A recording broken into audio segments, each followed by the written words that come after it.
week. Oxlade. Hmm. This one is a special. So the album is titled Oxlade of Africa. This one is a special situation. If you've been listening to this podcast long enough, I mentioned a few weeks ago, where I was asking for an Oxlade album. I have been asking for this album for a while now, and it has amazed me how this album is just being released now, right? If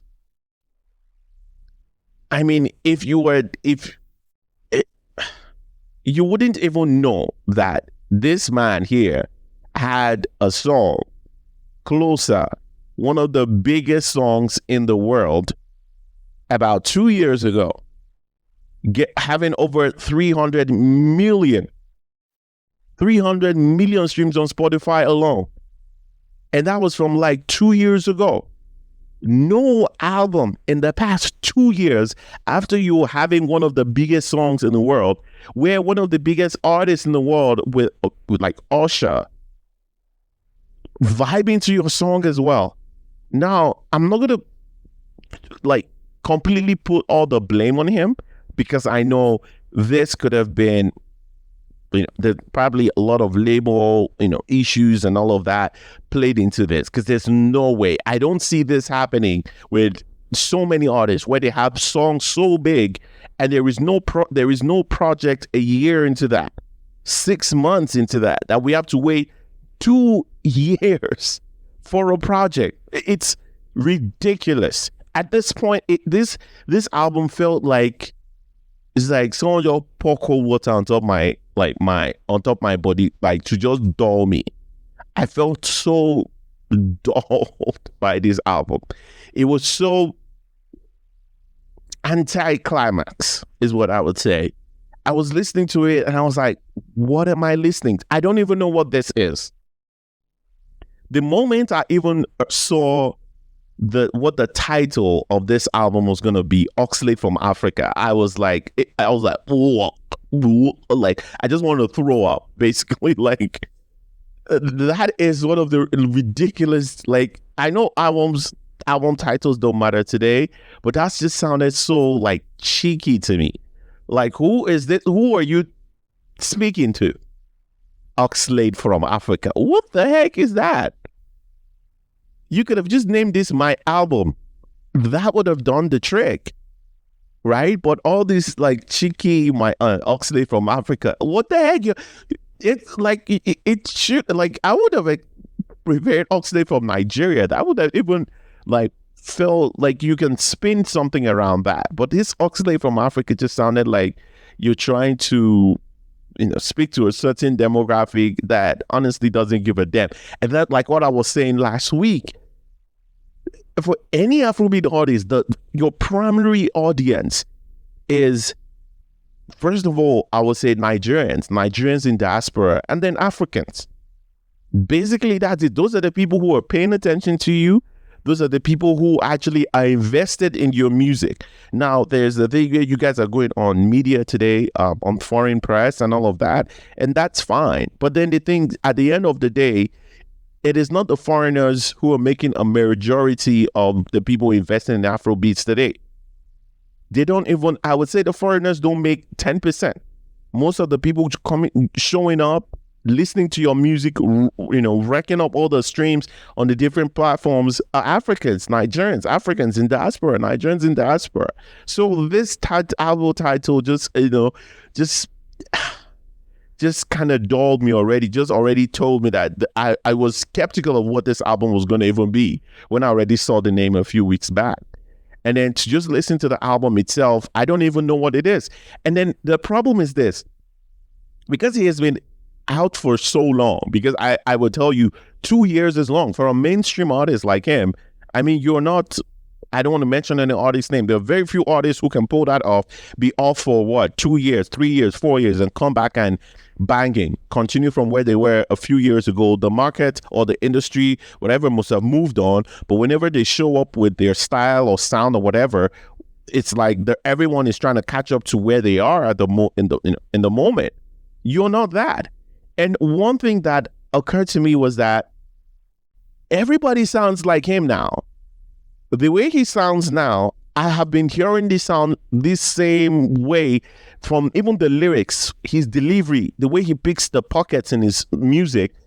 There have been other people that sing like that and do all of that in the past 2 years that him now, there's nothing special or nothing that stands out about Oxlade anymore. Like the way he stood out 2 years ago. Nothing stands out about him. I was listening to some of the songs. I was like, well, I could have picked, just go on a New Music Friday and pick a random artist that is probably trying to make it today or whatever on the playlist, and it would sound like Oxlade. The message, the lyrics, the delivery, everything would sound like that.